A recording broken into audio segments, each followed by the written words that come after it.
Subscribe now and press the bell icon. Never miss an update. Traveler Karunesh.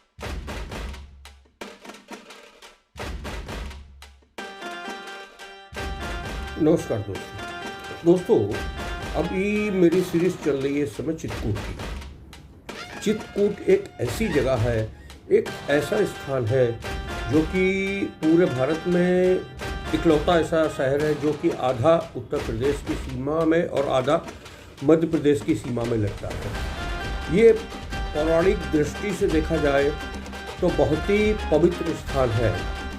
यहाँ पर रामचरितमानस की रचना की थी श्री तुलसीदास जी ने। चित्रकूट शहर से करीब 34-35 किलोमीटर दूर राजापुर गांव है जहाँ पर तुलसीदास का घर था। वो चित्रकूट के राम घाट में अक्सर आते थे और चंदन घिसा करते थे बैठ के। उधर उनको हनुमान जी के दर्शन हुए थे। राम घाट पे ही देखा जाए तो उन्होंने रामचरितमानस की रचना की थी। चित्रकूट जो नगरी है वो चारों तरफ विंध्याचल पर्वत की श्रृंखलाओं से घिरी हुई है। बीच में मंदाकिनी नदी बहती है जो कि सती अनसुईया आश्रम चित्रकूट से निकली हुई है और आगे जाके राजापुर में, जहाँ चित्रकूट में राजापुर है, जहाँ आचार्य तुलसीदास जी का गृह स्थान है, उधर जाके यमुना नदी में मिल जाती है। चित्रकूट में अगर आप योगा करने के शौकीन हैं तो योगा के बहुत से आश्रम है, बहुत सी जगह है जहाँ आपको योगा सिखाया जाता है। और अगर आप धर्म कर्म में विश्वास रखते हैं तो बहुत से ऋषि मुनियों के आश्रम हैं।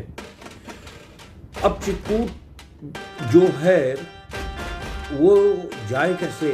तो चित्रकूट जाने के लिए अगर आप वायु मार्ग से आते हैं तो सबसे जो पास का हवाई अड्डा वो इलाहाबाद भी पड़ता है, कानपुर भी बोल सकते हैं आप, लखनऊ भी बोल सकते हैं। और अगर आप सड़क मार्ग से आते हैं तो सड़क मार्ग से आने के लिए आप स्टेट ट्रांसपोर्ट की बसें भी पकड़ सकते हैं। आप लखनऊ से भी आ सकते हैं, कानपुर से भी आ सकते हैं, प्रयागराज से भी आ सकते हैं। और अगर आप रेल मार्ग को चुनते हैं तो रेल मार्ग में आप बांदा जिले के अंदर एक करवी छोटा सा कस्बा पड़ता है। करवी रेलवे स्टेशन में आप उतर सकते हैं। वहाँ से बाहरी स्टेशन से निकलते ही आपको ऑटो और टैक्सी मिल जाएगी जो कि 8-10 किलोमीटर वहाँ से आपको चित्रकूट होता है।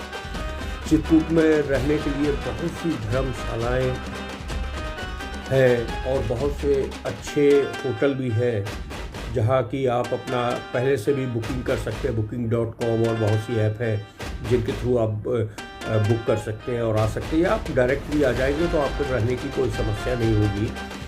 बहुत ही सुंदर स्थान है जो राम घाट मैंने बताया है, वो उत्तर प्रदेश में आता है। राम घाट से आप जरा सा आगे निकलोगे तो आगे पूरा मध्य प्रदेश लग जाता है। तो आधा स्थान उत्तर प्रदेश में और आधा मध्य प्रदेश में है। यहाँ आप अगर हनुमान धारा जाना चाहते हैं तो पहाड़ी के ऊपर बसा हुआ 3-4-5 किलोमीटर ऊपर चढ़ना पड़ता है। तो अभी वहाँ रोप वे भी चालू कर दी गई है। तो जो बुजुर्ग है या जो चल नहीं पाते हैं या ज़्यादा उम्र के लोग हैं तो रोप वे का भी उपयोग कर सकते हैं और आप हनुमान धारा जा सकते हैं। यहाँ बोलते हैं कि 4 तीर्थ स्थान भी हैं जिसको कि आप जिसमें सती अनसुईया आश्रम आता है, गुप्त गोदावरी आती है और 1-2 स्थान और है, सीता कुंड आता है।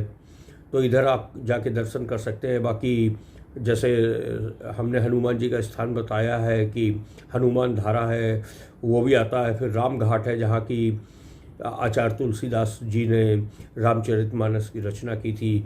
उधर आप घाट में जाइए, शाम को काशी की तरह और प्रयागराज की तरह शाम को गंगा की जैसे आरती होती है वैसे यहाँ मंदाकिनी नदी की आरती होती है और वो दृश्य बड़ा सुहाना लगता है। वो शाम को 6-7 बजे आरती चालू होती है अंधेरा होते ही। और उधर राम घाट में आपको प्राचीन शिव मंदिर मिलेगा जहाँ बड़ा दुर्लभ दर्शन है, आप वो भी जाइए। तो कहने का मतलब है मेरा कि आप 3-4 दिन आराम से चित्रकूट की यात्रा में बिता सकते हैं। बहुत ही सुंदर स्थान है, चारों तरफ जंगल हैं, चारों तरफ घाटियां हैं। फिर इधर आप कामतानाथ जी मंदिर है, उसकी आप परिक्रमा भी करिए, क्योंकि 6-7 किलोमीटर की पैदल परिक्रमा होती है और वो बहुत पुण्य माना जाता है हिंदू धर्म के हिसाब से। तो आप उधर आइए, कामतानाथ की परिक्रमा कीजिए।